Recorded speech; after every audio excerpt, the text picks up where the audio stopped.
Assalamu alaikum. I am Dr. Sanasam, consultant dermatologist. Kindly like and subscribe my YouTube channel, and also follow and like my Facebook page and links will be given in the description box. ठीक है, सब social media channels पे हर चीज़ के links दे देती हूँ।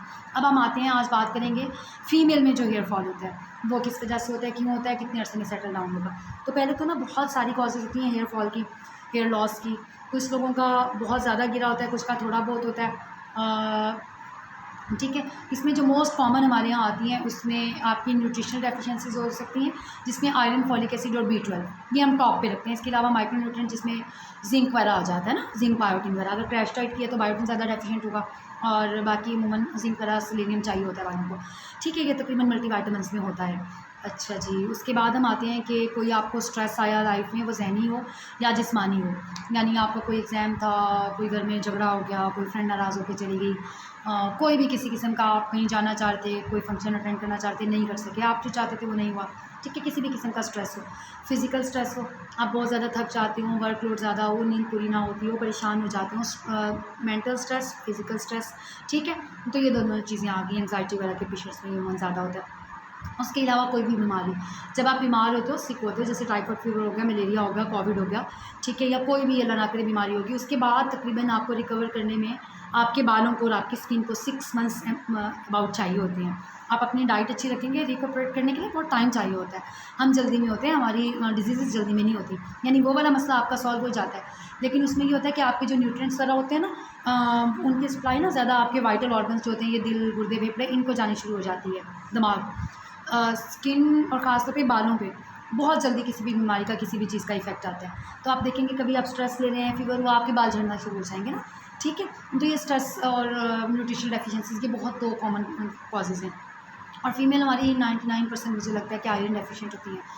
तो iron kindly आप जो भी चीज़ काटने पे काली होती है, उसमें फौलाद होता है, वो ज़रूर लिया करें। गोश्त, कीमा वगैरह, सेब हो गए, काले चने हो गए, ठीक है, जहाँ से आयरन मिलता है, आयरन सोर्सेज आप ब्राउज़ कर लेंगे, उसको काइंडली कंज्यूम किया करें।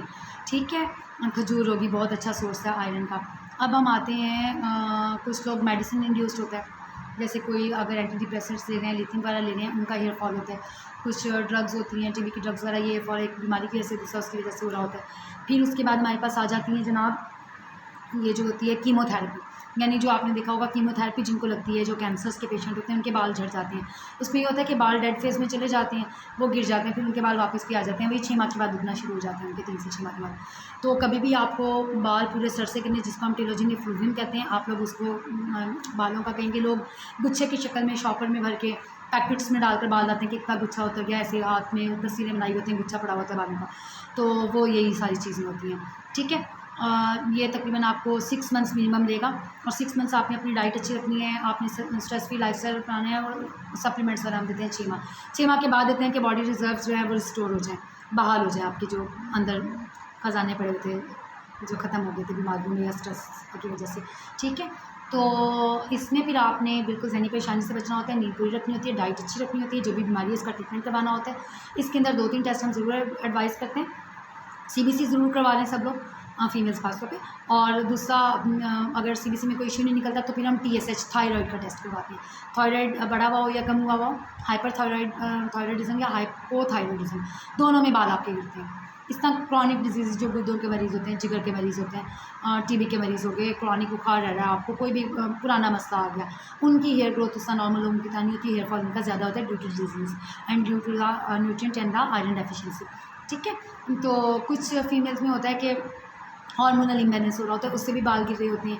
अब इसके अंदर आपने अपने सप्लीमेंट्स पूरे करने हैं, जिसमें आयरन और जिंक लाजमी होना चाहिए। फिर अगर डाइट वाला आपने क्रैश डाइट लिया, आप अपना विटामिन डी, आयरन, जिंक और बायोटिन, ये चीज़ें पूरी करेंगे। बायोटिन लोग लेना शुरू कर देते हैं ओवर द काउंटर, तो वो उन्हीं को इफेक्ट करेगा जिनमें डेफिशिएंट है या जो वेजिटेरियंस हैं, उनको B12 और बायोटिन चाहिए होगा, बाकी लोगों को नहीं चाहिए होता। अगर आपने डाइट की, आपका एकदम वेट लॉस हुआ, तो फिर आपको चाहिए, अदरवाइज़ आपको ज़रूरत नहीं है फैंसी चीज़ों की।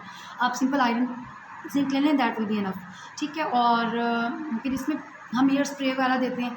उसका तरीका मैं जो मर्दाना गंजापन की वीडियो थी उसमें डाल चुकी हूँ, तो काइंडली वो लिंक ओपन करें, उसके लास्ट हाफ में आपको उसका तरीकाकार मिल जाएगा। जो हम स्प्रेस वगैरह लगाते हैं, जिसको तकरीबन 6 मंथ्स यूज़ करना होता है। फिर एक और ट्रीटमेंट, एक और कॉज आ जाती है डैंड्रफ या फिर लोग डिफरेंट चीज़ें इरिटेट लगाना शुरू कर देते हैं, प्याज़ों का पानी और पता नहीं क्या क्या चीज़ें। प्याज खा लिया, पानी ना लगाएं काइंडली। बालों पे ये हंडिया वाली चीज़ें ना लगाएं, कोई भी, ना मेल लगाएं ना फीमेल लगाएं, वो फिर आपका लाइफ लॉन्ग डैमेज हो जाएगा ना, ठीक है। तो इससे काइंडली अवॉइड क्या करें। और अगर डैंड्रफ है तो उसका आपने प्रॉपर ट्रीटमेंट करवाना है डर्माटोलॉजिस्ट के पास, अगर वो भी आपकी हेयर ग्रोथ को अफेक्ट कर रहा होता है। बाकी कुछ डिजीज़ होती हैं जिसमें परमानेंट हेयर लॉस होता है, स्कार्स बन चुके होते हैं, उसमें ट्रांसप्लांट भी नहीं ठहरता। अगर आपका इस टाइप का है कि किसी चीज़ को रिस्पॉन्ड नहीं करा, आप काइंडली एक दफ़ा डर्माटोलॉजिस्ट से 1-2 दफ़ा आपको फॉलोअप करवाना पड़ेगा। आप आएँगे ताकि अल्लाह ना करे अगर कोई लाइफ लॉन्ग इशू है तो वो उसको सॉल्व करे, आपका कोई जस्ट 6-7 माह में कंट्रोल होने वाला है तो उसको सॉल्व करे, ठीक है। तो इसको मद्देनज़र रखिएगा, डाइट वगैरह अच्छी रखिएगा। कोई डिज़ीज़ है उसको टाइमली चेक करवाएं। फिर छोटे बच्चों में हेयर लॉस हो रहा होता है टीनिया की वजह से, फंगल इन्फेक्शन की ऐसे फोड़े फिंसियाँ लोगों के सर में बन रही होती हैं, उसको फ़ौरन ट्रीट करवाएं, क्योंकि इन्फ्लामेशन से स्कारिंग होगी, लाइफ लॉन्ग गया। स्कार पे ट्रांसप्लांट नहीं हो सकता, उस पर हमारा ट्रीटमेंट क्या कर लेगा, वहाँ पे ट्रांसप्लांट नहीं ठहरता।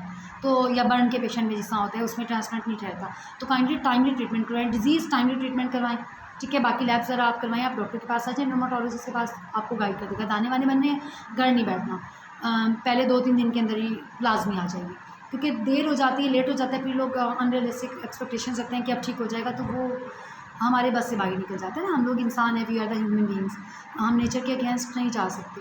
तो देखिए, इलाज और फ़ैसला वही बेहतर होता है जो टाइम पे किया जाए। खुश रहिए, दूसरों को भी खुश रखिए, खुशियाँ बाँटिए, अपनी सेहत का, अपने प्यारों का ख्याल रखिए, दुआ में याद रखिएगा और चैनल को सब्सक्राइब ज़रूर कीजिएगा। अल्लाह हाफ़िज़। आप कमेंट्स में कोई भी क्वेश्चंस हो तो पूछ सकते हैं।